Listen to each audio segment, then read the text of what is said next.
Zia orphanage trust দুর্নীতি মামলায় ১০ বছরের সাজা থেকে বিএনপি চেয়ারপারসন খালেদা জিয়াকে খালাস দিয়েছেন আপিল বিভাগ। একই সঙ্গে বিচারিক আদালত ও হাইকোর্টের রায় বাতিল করায় বিএনপির ভারপ্রাপ্ত চেয়ারম্যান তারেক রহমান সহ অন্য আসামিরাও সাজা থেকে খালাস পেয়েছেন। বুধবার প্রধান বিচারপতি ড.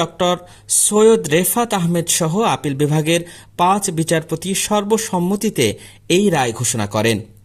হাইকোর্টের সাজার বিরুদ্ধে খালেদা জিয়ার আপিল মঞ্জুর করে সর্বোচ্চ আদালত এ রায় দেন।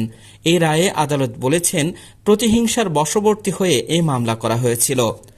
সুপ্রিম কোর্ট প্রাঙ্গণে এক সংবাদ সম্মেলনে জ্যেষ্ঠ আইনজীবী জয়নুল আবেদিন গণমাধ্যমকে জানিয়েছেন, জিয়া অরফানেজ ট্রাস্ট দুর্নীতি মামলায় নিম্ন আদালতের যে রায় দেওয়া হয়েছে ও হাইকোর্ট থেকে যে রায় দেওয়া হয়েছে সেগুলো বাতিল করেছেন আদালত।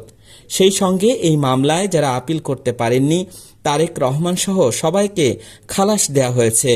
তিনি বলেন, আদালতের পর্যবেক্ষণ এই মামলা ছিল শেখ হাসিনার ব্যক্তিগত প্রতিহিংসামূলক মামলা। আদালত এটিকে ম্যালিশিয়াস প্রসিকিউশন বা বিদ্বেষমূলক মামলা বলেছেন। সেই সঙ্গে এই মামলা এত বেশি বিদ্বেষমূলক ছিল যে হাইকোর্ট ও নিম্ন আদালতের রায় বাতিল করেছেন। এ মামলায় ১০ বছরের সাজা হয় বিএনপি চেয়ারপারসন বেগম খালেদা জিয়ার। একই সাজা হয় দলটির ভারপ্রাপ্ত চেয়ারম্যান তারেক রহমানেরও। আজকের রায়ে সব আসামির খালাসের প্রত্যাশা করেন দলটির আইনজীবীরা।